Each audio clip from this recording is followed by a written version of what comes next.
The orchard had faded into the distance behind them, but the warmth of it lingered in the air like a memory. The sun was lower now, casting long shadows across the path as Lyra and Ethan walked side by side, their steps slow and unhurried. Neither of them spoke much, but the silence didn't feel heavy. It felt like the space between two people who didn't need words to understand each other anymore. There was something comfortable about the quiet, something that made the world outside of them feel distant, far away. For once, it felt like the distance between their hearts was closing, and the air around them held a kind of promise. They came upon an old stone bridge. Its edges cracked, the moss creeping between the stones like nature's own version of a slow reclamation. Lyra paused at the edge, staring down at the dark water swirling beneath. "How long do you think this has been here?" she asked, the question slipping out before she could stop it. Ethan stepped up beside her, his gaze following hers. "Long enough for the world to forget about it," he said softly. "But it's still standing." Lyra gave him a sideways glance. "Is that supposed to be some metaphor about us?" He shrugged, a small, self-aware smile tugging at the corners of his lips. "Maybe." She studied the bridge for a moment longer, watching the way the water caught the fading light. Then, without another word, she stepped onto the first stone, testing her weight on it. The surface was slick, but solid. She felt a thrill, a small sense of rebellion in the action, like she was walking on the edge of something. But it was dangerous, not really. Ethan followed her, his footsteps light but steady. He didn't speak again, letting her lead. The farther they went, the less the bridge seemed like something from the past and more like something alive, like it was part of their journey now, rather than just an artifact of someone else's. It felt like they were leaving something behind, but it didn't feel sad. It felt like a beginning.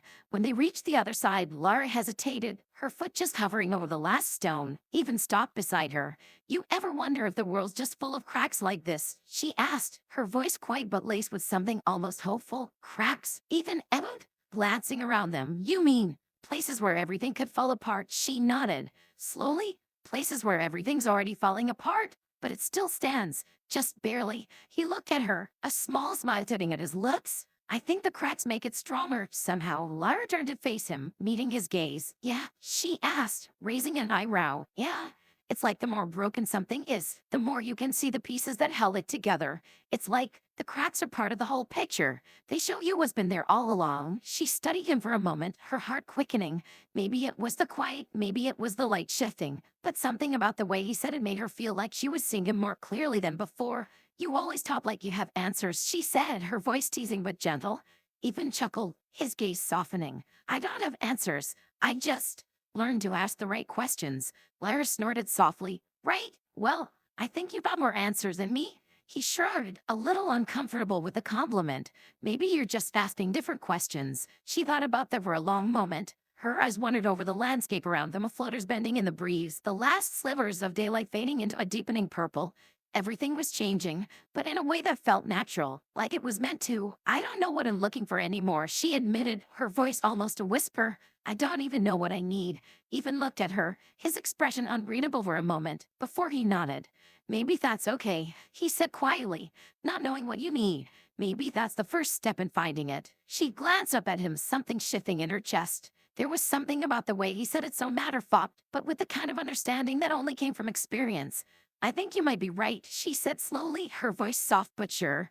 They started walking again, crossing into the new landscape, the path now uncertain and winding. With every step, Lara felt lighter, like she was shedding something between it. Was the weight of the past, or maybe it was the weight of expectation.